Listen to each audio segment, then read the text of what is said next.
Hello student. These are the solutions of the test that we have taken. Okay, so now first one we have given solution of first question. Triangle FED congruent to triangle PQR. Then we have to write down all the corresponding part. ठीक है, when it comes to write down the corresponding part, then we are not writing the vertex. We are only writing angles and sides. ठीक है, तो first of all we have to write down angles.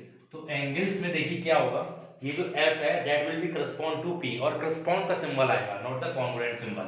ठीक है, तो F इस तरह से, angle जो F है that will be correspond to angle P।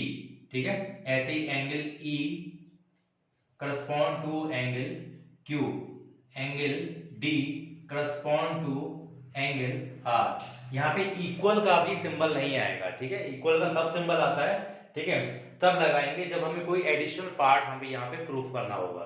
ठीक है, now we are not going to prove any additional part, so that we are just asking कि right down the corresponding part. तो ये करस्पॉन्डेंस का symbol है, क्योंकि ये इस तरह से करस्पॉन्ड है आपस में ट्राइंगल्स।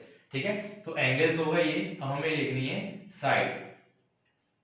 ठीक है, हम यहाँ पे वर्टेक्स भी लिख सकते हैं, लेकिन vertex is not so common. ठीक है, तो साइड यहाँ पे क्या हो जाएंगी, साइड यहाँ पे इस तरह से दो करके लेने, दो वर्टेक्स के फॉर्म में साइड आती है। एक वर्टेक्स है तो वो एंगल है, इस तरह से एंगल के फॉर्म में लिखना है। सो यहाँ पे हम लिखेंगे एफ ई करस्पॉन्ड, ये हो जाएगा करस्पॉन्ड, किसके करस्पॉन्ड होगा, पी क्यू ई डी।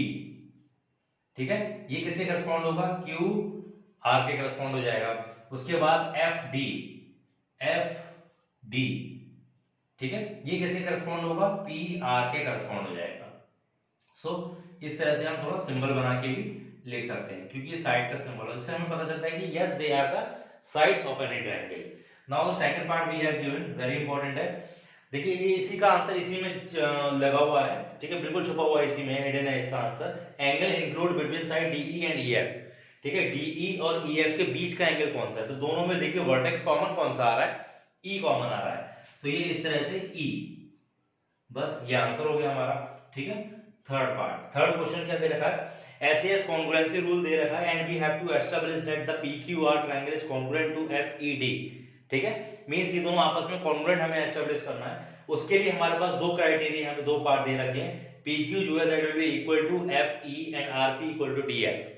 ठीक है, तो इसका भी मैंने आपको बताया था कि what you will have to write down the third additional part. So ये देखिए ये क्या है, साइड्स है, दे आर द साइड्स, तो इसी में आंसर यहाँ पे हिडन है। ठीक है, हमें कहीं ट्रायंगल बनाने की कोई जरूरत नहीं है, इसी में से हम देख सकते हैं। ठीक है, क्या देखेंगे, कैसे देखेंगे, ये देखिए ये जो PQ और RP दिया हुआ है, इन दोनों में कॉमन क्या है। अब देखिए ये हमें कैसे पता लगाएंगे कि what will be the third, what will be the third part will be the side और एंगल। सो हम इस तरह से पता लगा सकते हैं कि ये दो साइड है। ठीक है, एक साइड ये और एक ये, दो साइड हो गई, यानी ये वाली साइड और ये वाली साइड कट हो गई, बचेगा क्या, एंगल, यानी वो थर्ड पार्ट क्या होगा, एंगल। तो यहाँ पे हम लिखेंगे थर्ड पार्ट, ठीक है, विल बी एंगल। अब वो एंगल होगा कौन सा, वो भी हमें लिखना है, यहाँ पे हमारा आंसर नहीं हुआ है, what will be the angle that we have to be write down.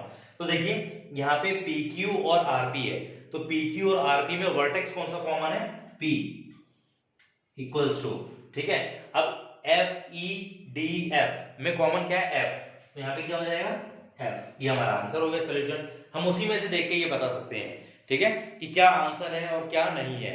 अब देखिए जैसे कि फोर्थ क्वेश्चन है, write down all the additional part, and fifth भी आल्सो वी हैव गिवन, हमें सारे एडिशनल पार्ट यहाँ पे लिखने हैं, इसके कॉन्ग्रुएंट पार्ट।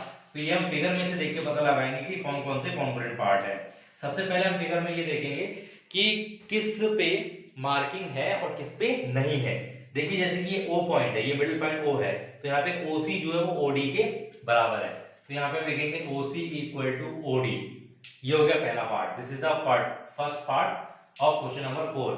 ठीक है, नाउ सेकंड पार्ट देखिए, ये वाली जो मार्किंग है ये इस मार्किंग के बराबर है, यानी OA OB, हम ऐसे भी लिख सकते हैं AOBO, तो यहाँ पे हम लिख देंगे OA इक्वल टू OB।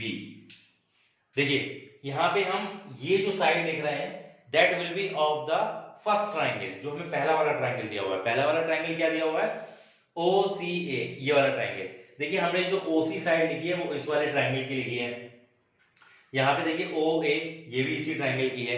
हम ऐसा नहीं कर सकते वरना क्वेश्चन भी गलत हो जाएगा, हमारा आंसर भी गलत हो जाएगा, इससे नेगेटिव इफेक्ट पड़ेगा जो भी इवैल्यूएटर है, ठीक है। अगर आपने यहाँ पे ओसी और यहाँ पे ओ भी लिख दिया है, ये वाला पार्ट यहाँ लिख दिया तो गलत हो जाएगा, ठीक है। सो इसी तरह से आपको देखना है कि यहाँ पे आप जो भी लिख रहे हैं वो सिर्फ एक ही ट्राइंगल का होना चाहिए, ठीक है। अब जैसे कि वो थर्ड पार्ट क्या बचेगा, अब ये तो दो पार्ट है, कॉन्ग्रुएंसी में तीन पार्ट होने चाहिए, तो what will be the third part? बहुत सिंपल है, ये जो एंगल है वो इस एंगल के बराबर है, वर्टिकली अपोजिट एंगल। क्योंकि हमें तो और भी कोई मार्किंग तो दे नहीं रखी, हमें ये भी नहीं दे रखा है कि ये एंगल इस एंगल के बराबर है या फिर this angle will be equal to this angle, ये भी नहीं है। सब हमें एक ये दे रखा है, ये वाला जो एंगल है वो इस एंगल के बराबर है। तो ये जो O एंगल है हम ऐसे नहीं लिख सकते O इक्वल टू O, ऐसे नहीं लिखेंगे, गलत हो जाएगा, ठीक है। इसको इस तरह से लिखते हैं, मान लीजिए O एंगल दोनों में आ रहा है, दोनों ट्राइंगल में जो O वर्टेक्स है कॉमन है, तो कॉमन को हम एंगल की फॉर्म में तीन वर्टेक्स की फॉर्म में लिखते हैं, एंगल AOC, ये हो गया, देखिए AOC, ये तीन वर्टेक्स की फॉर्म में आ गई। जहां पर एंगल बनेगा उसको बीच में रखना, ये बीच में आ गया ऐसे ही। यहाँ पे हमने A से स्टार्ट, तो यहाँ से DOB, ये हो जाएगा DOB, इस तरह से ये एंगल हो जाएगा।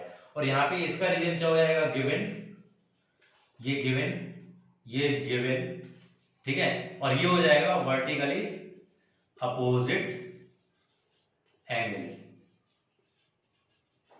ठीक है। अब मैंने आपसे कहा था कि you have to write down the criteria, तो which criteria you will follow?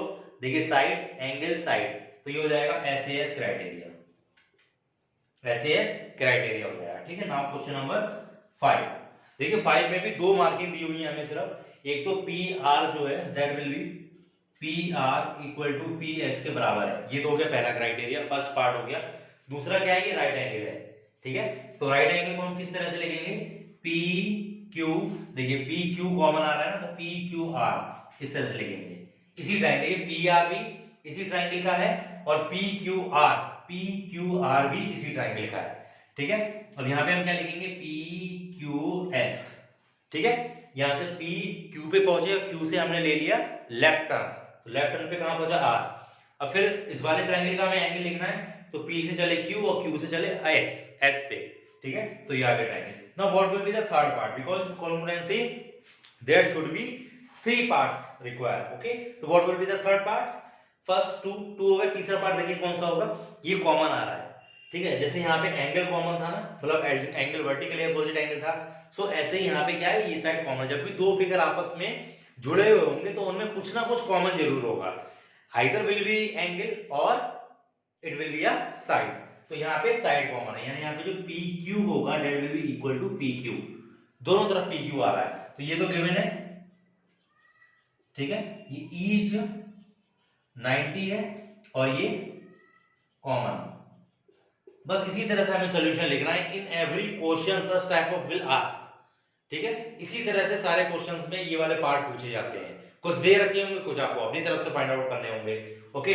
सो इसमें भी अगर मुझे क्राइटेरिया लिखना है तो क्या लगेगा, देखिए 90 के सामने वाली साइड हाइपोटेनियस हो गई, ये राइट एंगल हो गया और ये साइड कॉमन हो गई, तो RHS लग रहा है, RHS। जब भी आपको 90 डिग्री दिया होगा तो आप पहले सबसे पहले RHS लगाने की कोशिश किया करिए, ठीक है। RHS तब लगेगा एक राइट एंगल और उसके सामने की हाइपोटेनियस बराबर हो जाए, ठीक है। लेकिन किसी किसी कंडीशन में ये RHS क्राइटेरिया भी नहीं रहता, ऐसा नहीं है कि जो भी राइट ट्रायंगल दिया होगा उन सभी में ये RHS क्राइटेरिया लगेगा।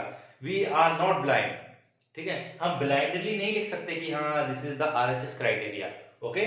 सो we have to be just assume, ठीक है। हमें ये एज्यूम करना पड़ेगा कि क्या क्या गिवन है, क्या क्या नहीं है, ठीक है। Okay, so now these all the questions, do the practice of these questions.